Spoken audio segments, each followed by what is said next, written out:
Dave, why is Jerome Powell already talking about quantitative easing?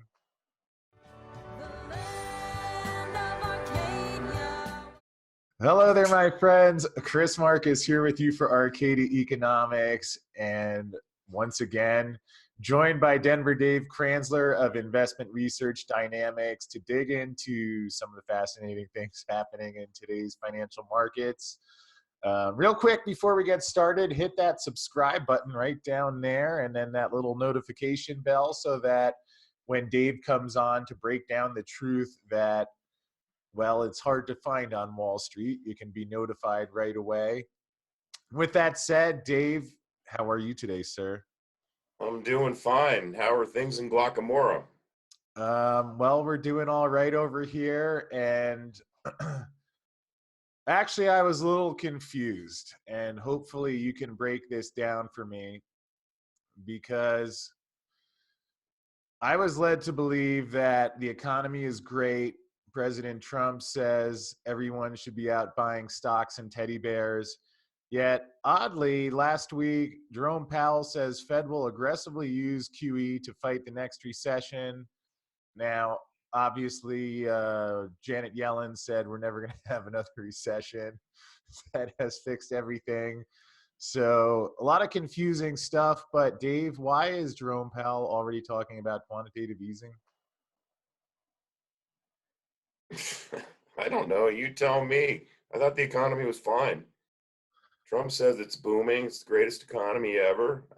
I don't know. You tell me why they need to print more money. I can Well, show you in charts and descriptions of those charts in my short sellers journal. I mean, certainly the economic numbers, and these are economic numbers. Most of the economic numbers that we're getting now were baked into the cake before the coronavirus scare became an issue, right? So, like, if you look at the CAS transportation, the freight index, it tanked again in a big way in January. And I mean, people weren't really talking about coronavirus until what, maybe the end of January, something like that. So, it's and also the CAS transportation freight index is basically intercontinental or inter North American freight shipments. For sure, if we get less shipments in from China, there's going to be less shipments to ship around the country. But that, again, that wouldn't have been an issue until February. So um, the economy was I mean, it's never really done well since the financial crisis. It's to the extent that the Fed has created asset inflation that has benefited the upper 10% and primarily the upper 1% or upper half a percent. Yeah, then of course the economy is fine. You don't care. I think a lot of people that are below the 1%, I think in the the upper 10%, less the upper 1%. I think a lot of those people actually do care because I think they levered themselves up with fancy new cars and fancy homes and fancy club memberships. And I think they're having trouble. A fair amount of them are having trouble making ends meet. So, I mean, if the economy's so great, forget the money printing. Why has there been such an accumulation of debt? Why can't the government balance its budget? The tax cuts that Trump put in, which I haven't felt them. My taxes seem to go up every year. Certainly, the guy who apparently got bitch slapped last night in the Democratic debate, certainly he's had a big benefit from Trump's tax cuts. So I don't even know why he's opposing Trump, et cetera, et cetera. So um, why is the Fed, saying that it may need to print more money? Because it already knows the economy is not great for most people. And I mean, really, the printed money is doing two things. It's funding additional treasury debt issuance, and it's keeping banks and hedge funds from feeling the effects of their distress assets deteriorating. And it's going to continue. Those assets are going to continue to deteriorate, and so the Fed's going to have, and the government deficit is going to continue to grow, and Treasury bond issuance is going to grow, and so the Fed's going to have to print more money to plug those holes. And the extra money gets transmitted into the stock market so that Trump can point to the stock market and say, see, everything's great. Yeah, which actually would fit because here you see Powell mentioning we will use those tools. I believe we will use them aggressively should the need arise to do so. Fed mentions how it's impossible to cut rates that much, has been traditionally able to slash interest rates to fight a recession, often by as much as 5 percentage points. But that's impossible since we're already at 1.5%. And once the Fed trims rates close to zero, it is much more likely we'll have to turn to the tools we used in the financial crisis, namely asset purchases and forward guidance, which, Dave, as you just pointed out, will boost the stock market and give the effect that the politicians love. Although, given that. Whoa, hang on, back up a sec. So the author of that article used the phrase asset purchases. I'd be curious to know if Powell used the term asset, because it's not in quotes. See right there. No. I'd be curious to know if Powell used the term asset purchases as opposed to balance sheet enhancement or whatever, because asset purchases covers a lot more than treasuries and agency mortgages. Well, Do you see what I'm saying? I I mean, that would, see what if he you're. did use the term asset purchases, that means they're going to expand what they're willing to purchase. Like the ECB, man, the ECB will freaking purchase anything. You know, like your dog could issue junk bonds, and the ECB would to finance his campaign for president, and the ECB would buy those bonds. So at the very least, if Powell said asset purchases or implied asset purchases, that means that they're going to start dipping into bank balance sheets and buying all these assets that I say are becoming distressed, and is part of the reason for the repos and for the money printing. Well, you just hit on it right there, whether they call it a repo, quantitative easing, asset purchases. I remember, geez, it was probably last year, maybe in May, I was reading the Fed minutes from one of their meetings. They were talking about a maturity extension program. So while the names change, the underlying effect stays the same.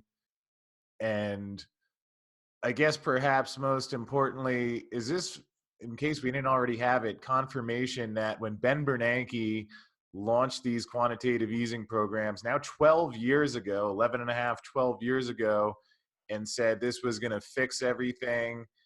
We've never had a recovery outside of doctored BS numbers from the BLS. And here it is, rates already down to 1.5%. And however it's phrased here, again, that he's talking about more asset purchases or quantitative easing or the repo lines are already going on now. Why? Ben Bernanke said that the money printing would fix everything. Why would you believe Ben Bernanke in the first place? He was the one who said in late 2007, right before the subprime crisis started blowing up banks, starting with Bear Stearns, that the subprime crisis was contained. So why would you believe anything he has to say?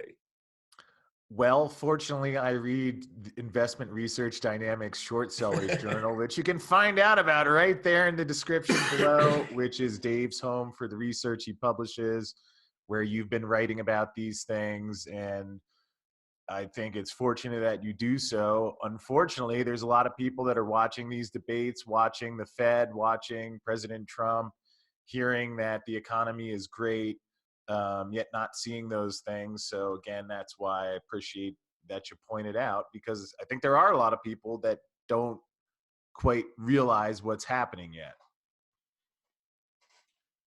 Well, I mean, how would you explain Bernie Sanders' meteoric rise in the polls if what he's saying wasn't appealing to a fairly large body of the population that is not feeling the great economy that Trump keeps talking about, or that Powell keeps talking about, or that you hear on, mainstream media financial bubble vision? Yeah, well, I think that's exactly what's happening. Where, I mean, we've seen this play out for decades, centuries, probably thousands of years, where politicians promise things that, they're not personally going to pay for, and gets paid for through the inflation. And actually, as we were talking about before we hit the record button, this idea of inflation and the Fed feeling a need to make everything more expensive, where they must watch that movie Wall Street, see Michael Douglas with his cinder block sized cell phone, and think the fact that the price has come down, oh my God, what a catastrophe. Somebody go save the children. Are they missing the boat here? No, and it really irritates me when I see reference in the media, and even in Zero Hedge, which, largely is garbage. There's some good research reporting in there, and fact digging and or data digging. There's in some ways Zero Hedge is useful, but it's talking about, oh well, the Fed may need to fight deflation.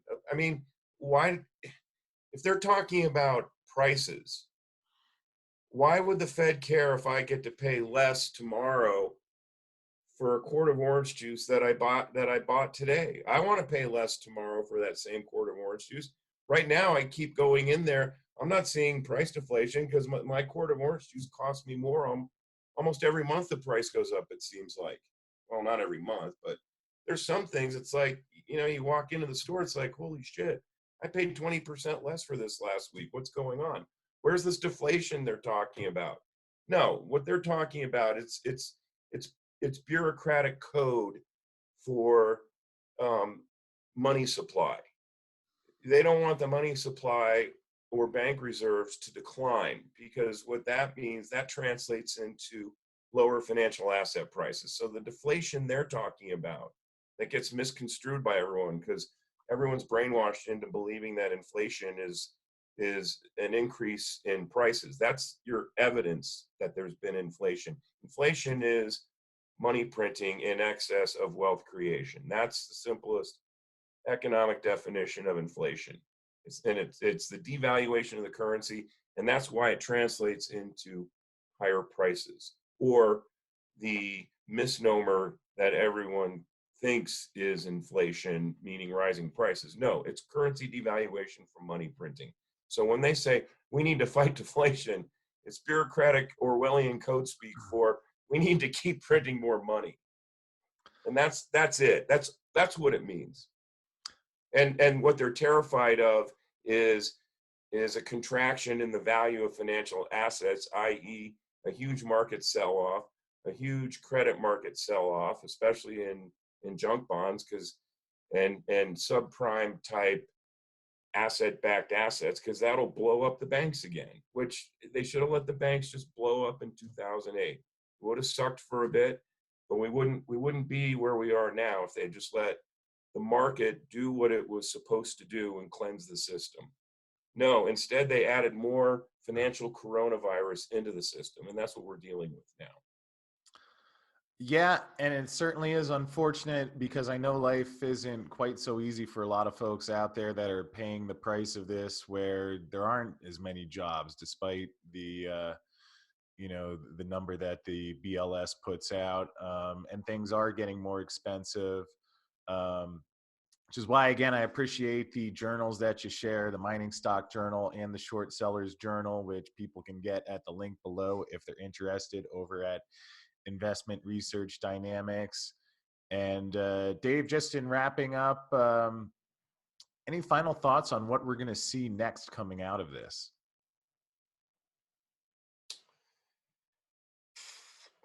I mean, it's the economy is just going to keep grinding lower, and the Fed's going to keep printing money to try and offset that. It won't, and it's not working. It hasn't worked since September. It didn't work between 2008 and 2014, and they're just going to keep throwing bales of money at it, until ultimately I think that the dollar at some point is going to collapse. I don't know when. No one knows when. All these fiat currencies are going to collapse, and I think we're going to see much higher prices for gold and silver.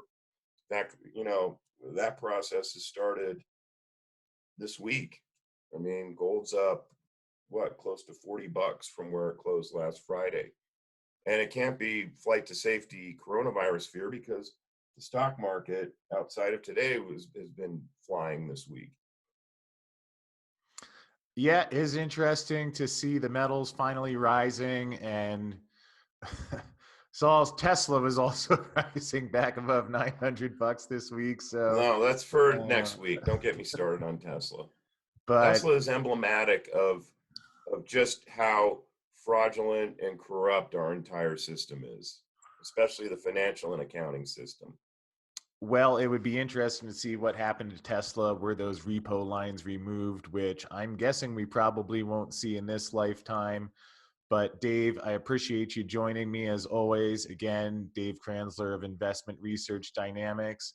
And folks, if you found this helpful, then you'll want to stay tuned. Click on the video that you'll see right ahead of you, where Dave a couple of weeks ago dug into a lot of these numbers from the BLS and showed the distortions. So click for that, and we will see you again next week. Thanks, Chris.